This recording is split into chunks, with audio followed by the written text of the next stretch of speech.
Andriamanitry ny fiadanana ane ho amintsika tsirairay avy a ao anatin'izao fandarana hitondrana fampahirezana avy amin'ny tenin'Andriamanitra ho antsika izao. Hanatanteraka izany isika ka andeha atomboka amin'ny alalan'ny vavaka. Ry Jehovah Andriamanitro, misaotra anao izahay no ny fahasoavana izay hitehirizanao anay sy karakarahanao anay tsirairay avy. Ankehitriny izay tompo malalo de te andreny tenim-pahasoavanao hivoky amin'ny fahamarinanao koa mangataka aminao izahay. Aoka ny fanahinao no ho aminay tsirairay avy ary ny fahasoavanao dia anendry sy hikarakaranay hatrany hazahonay mandray izao tenim-pahasoavana avy aminao izao. Koa dia ny dera, ny saotra, ny voninahitra de ho aterinay ho anao Andriamanitra fa tsara indrindra anao. Tononona amin'ny ara-tsoan'i Jesosy Kristy tompony vavaka. Amen.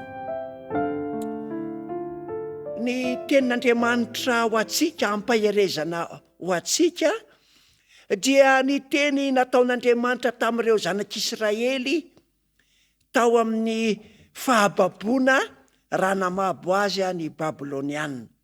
Hita izany tenim-pahasoavana izany araka ny bokin'i Jeremia toko fa 2:15 ary ny 9:9. Andeha hovakitsika amin'ny anaran'i Jesosy Kristy tompo izany teny izany. Mantsira hiala amin'ny Babilôna ianareo ary samy mamonjy ny ainareo avy. Aoka tsy ho voaringana noho ny fahotany ianareo, fa izao no andro famalian'i Jehovah, izy no hamaly azy.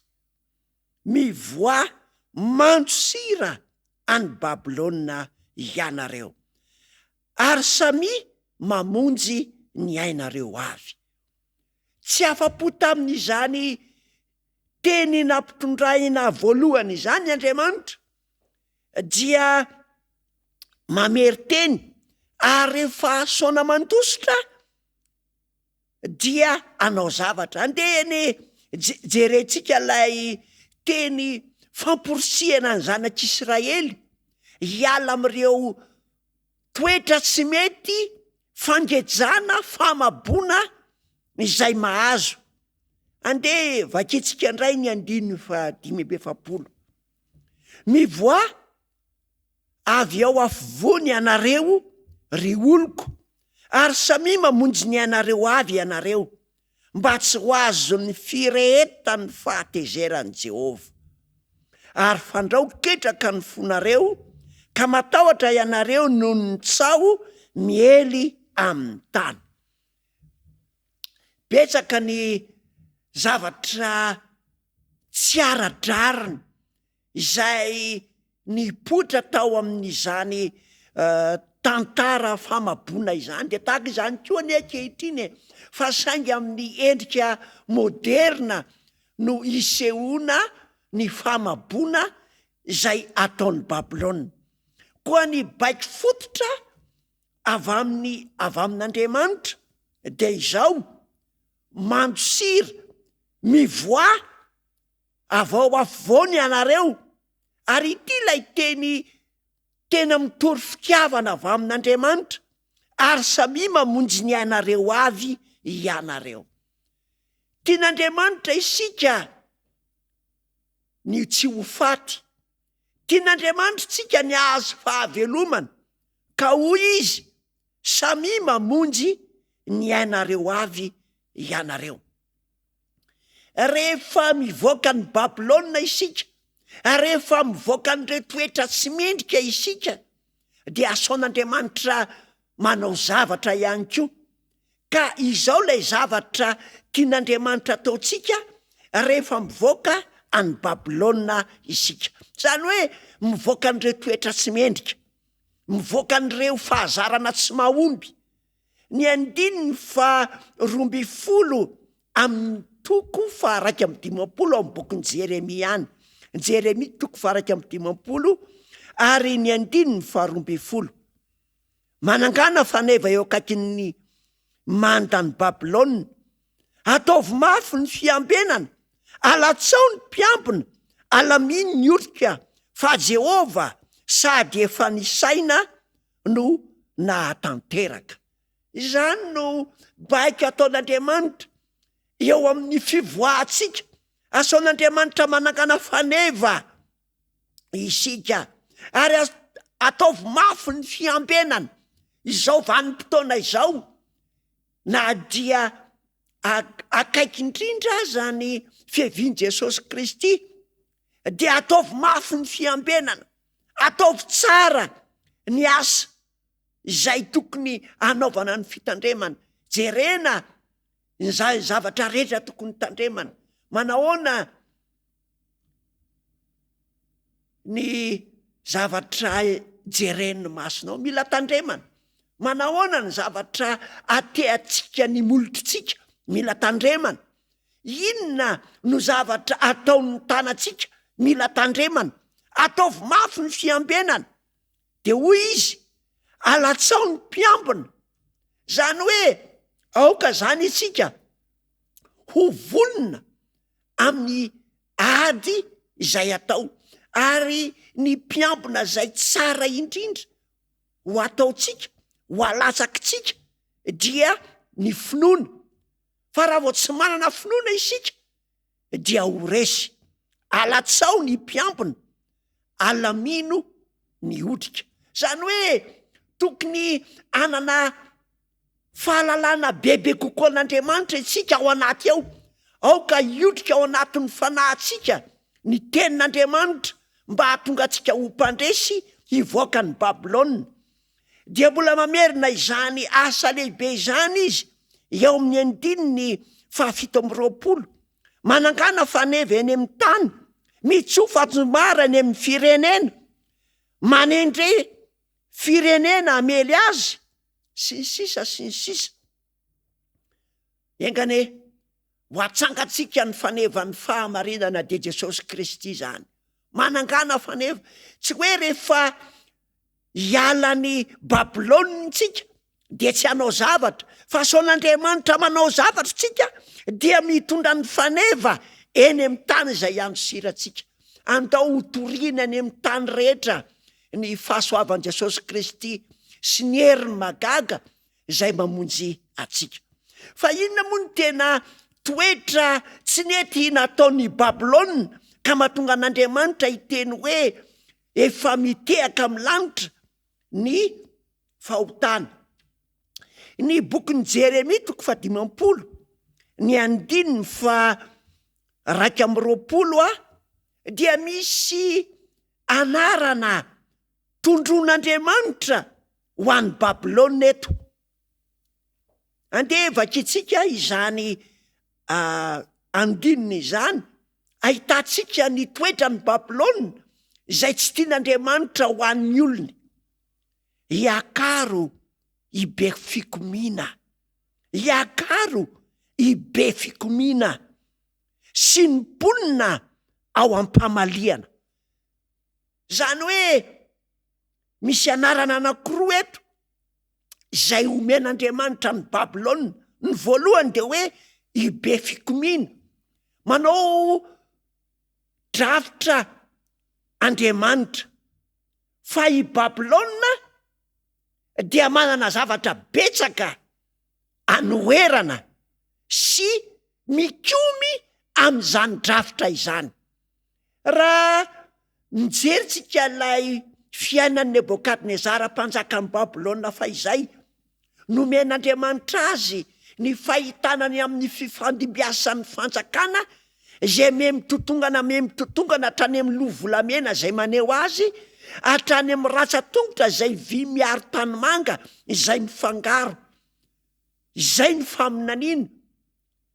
Ary tamin'izay fotoana izay dia nasehon'Andriamanitra azy ny fiavin'ilay vato sy ny endahan-tanana izay nikapoka n'ity sary matahotra ity ka natorotoro reo fanjakana rehetra.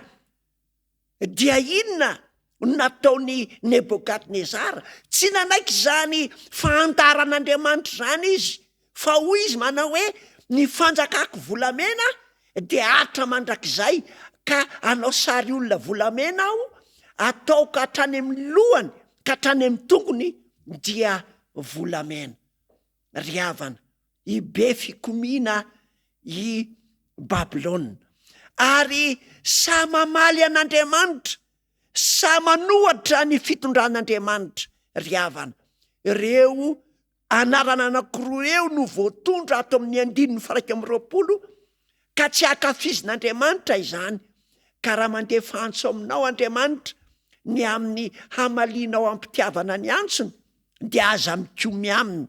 Fa manjary tafaray amin'ny Babilôna ibe fikomiana isika raha be famaliana. Ny 130 ihany koa dia misy toetra zay mampiavaka ny Babilôna. Hoy ny 130, indro hiatrika aminao ary hifiavina vonana, ho Jehovah tompony maro. Hifiavina vonana indray no anarana hiatsony Jehovah azy.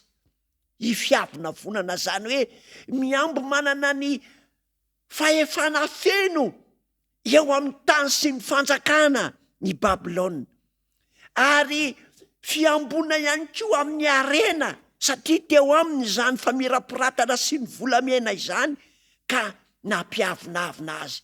Ary dia nateny moa Nebokadnezara mpanjaka tamin'ny fotoanandro rehefa nanao ilay zaridaina miantona izy, tsy ity va Babilôna lehibe izay nataoko tamin'ny heriko, ary izay fiavina vonana, fievera tena ho zavatra sy manana ny fahefana, izay no natonga azy andray fitaizana ka natonga azy ny hetry nandritry ny 7 taona ireo kahatra tahaka ny omby sy ny ondry eny an-tsaha.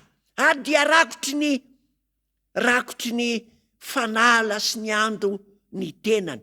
Ary dia saotra n'Andriamanitra sika fa tonga tamin'ny fanahy ny fibebahana ihany izy, ka tsy tian'Andriamanitra ho an'ny vahoakany ny anao toetra be fikomiana, be famaliana ary be fiavina vonana.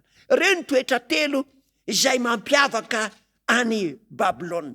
Ka hoy Andriamanitra amin'ny Jeremia 1:15 manao hoe amaly azy aho.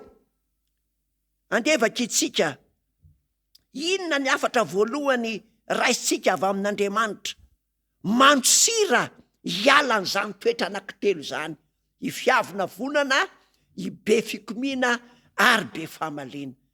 Misy fahamarinana tonga eo amin'ny fiainantsika, mandondombaravarana ao am-potsika ny fahamarinan'ny tenin'Andriamanitra, kanefa de mikomy amin'izany fahamarinana zany tsika. De hoy izy manao hoe aza manao an'izany e, fa mantsira an'izany zavatra izany, ary samy mamonjy ny ainareo avy, aoka tsy ho voaringana noho ny fahotany anareo, fa izao no andro famalian' Jehovah, izy no amaly azy. Misy zavatra anankiroa mafonja de mafonja eto. Ny voalohany de hoe ny mandositra, aoka zany tsika tsy ho tamana, aoka itsika tsy ahita fi eo amin'izany toetra tsy araky ny sitrapon'Andriamanitra izany. Ary dia mirere mihitsy ny ary sika manao hoe zany zay e, ry havana, mantsira aoka aseho atsika ny tsy fitiavana ireny ka mahatonga atsika andositra. Ny zavatra faharoa ao anatin'le hoe mandositra, akoatran'le hoe ataovy tsy mahatamana anao tsony ny toetra ratsy izay misy eto amin'ity zao tontolo zao ty, de hoe ampitomboy ny azakazaka makany amin'ny tsara. Ny atao hoe mandesy sy ny hoe mandositra manko tsy mitovy. Ny mandositra de matsaro fa misy fahavalo ao arinao ka ampitomboina aingana ny hafanganam-pandeha. Engany ianao ampitombo ny hafanganam-pandeha andeha anantona an' Jesosy lay fiarovana feno. Inona ihany koa no zavatra tsara atolotr'Andriamanitra ho atsika atao anatin'ity andininy fahaenina ity, samy mamonjy ny ainareo avy. Asaona mandositrika kanefa tsy ampy fa tsy maintsy mijery zay hahatonga ny aintsika ho velona eo anatrehan'Andriamanitra. Ry mpianakavy mandray izao fandarana izao, omeo lanja, omeo antony ny fiainanao. Inona ny antom-piainanao? Inona ny antoky ny maizy anao? Omeo lanja n'izany. Ary rehefa omenao lanja izany, dia izay ianao no manontao hoe manavotra ny ainao. Ny maizy antsika araka ny tenin'ny Petera voalohany, toko voalohany 1:7 dia hoe, hoy ny apôstôly Petera voalohany, toko voalohany 1:7, mandray ny antony finoanareo dia ny famonjena ny fanahy.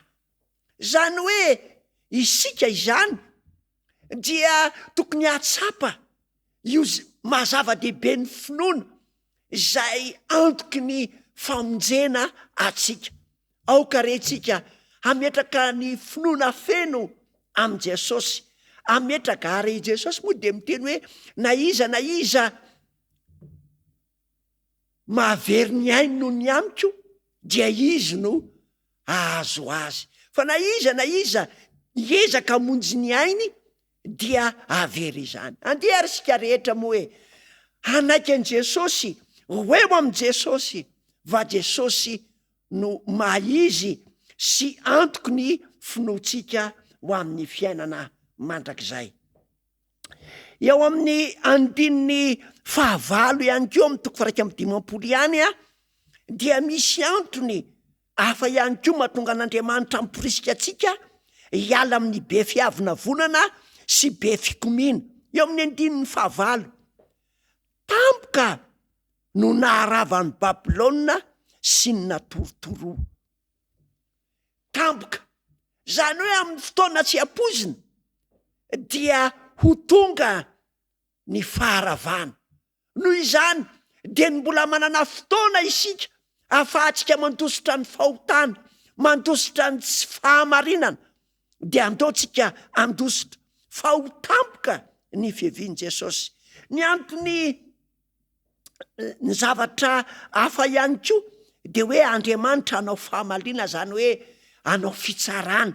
Ary rehefa hitsara Andriamanitra ka hita mitoetra ao Babilôna isika, hita fa mbola mifikitra amin'ny toetra tsy mety, dia andringana antsika Andriamanitra ka engany antsika tsirairay avy andositra ireo tsy fahamarinana izay miseho eto amin'ity zao tontolo zao ity. Eo amin'ny andininy 9, hidradradradrao izy makabalsama tao amin'ny feriny maharary azy. Asaon'Andriamanitra manao ezaka ihany koa itsika mba hanasitranana, hitondrana fanafody, makabalsama tao amin'ny feriny maharary azy. Tsy hoe manota Babilôna dia avela izy ho tratra ny loza ao fa manaova ezaka riavana mba hahatonga fanasitranana ho an'ny fiarahamonina misy atsika. Angamba ho sitrana ihany izy. Ho ny andininy 7, nitady hanasitrana ny Babilôna izahay nefa tsy nety sitrana izy. De hoy ny fanapa-kevitra farany, afoy izy riavana. Mila mahafoy isika, misy fetra izany ny famindrapo sy ny ezaka tao. Ka rehefa sanatry tonga amin'ny tsotsoromamba isarahana, de hoy ny tenin'Andriamanitra, afoy izy. Aoka rentsika mba hahafoy, zany hoe tsy tanao an'ny tenantsika itsony reo any Babilôna rehetra. Ny zavatra manaraka de hoe ka andeha isika samy andeha ho any amin'ny tanitsika avy. Andaontsika hiverina amin'ilay toerana zay ny andohantsika de Jesosy. Mahafinaritra ity teny ity, ary dia mahatsapa moa ny mpanoratra fa mahatakatra ny lanitra ny elony ary mitehaka amin'ny rahona izany. hoy ny teny ary amin'ny toko ny andiny ny fahadimy efapolo, Jeremia toko faharaka dimapolo ny andiny ny fahadimy efapolo: mivoa avy ao afovoany ianareo ry oloko, ary samy mamonjy ny anareo avy ianareo. Finaritra Andriamanitra mifidy anao olony, ary izao fantarana izao dia ampaherezana antsika fa sitrak'Andriamanitra mihitsy ny hamonjy antsika, sitrak'Andriamanitra ny hitondra antsika ho amin'ny famonjena mandrakizay. Dia omen'Andriamanitra antsika ny fahasoavany ahatonga antsika andeha araka ny sitrapony. Eo amin'ny andininy fahafolo vaketsika farany Jeremia toko faharaka amby dimapolo ny andininy fahafolo: naseho an' Jehova ny fahamarinantsika, andeha ka aoka ho toroitsika ho izona ny asan'i Jehova. Andeha ho toroitsika ny asan'i Jehova. Andriamanitra anome hery antsika mba hahafahantsika mitory ny asan'i Jehova. Aza ny zavatra ratsy n'izao tontolo zao no hirairaina sy ho voentesina, fa aoka ny zavatra marina izay an'Andriamanitra. Ny tompony hitahantsika, hivavaka isika.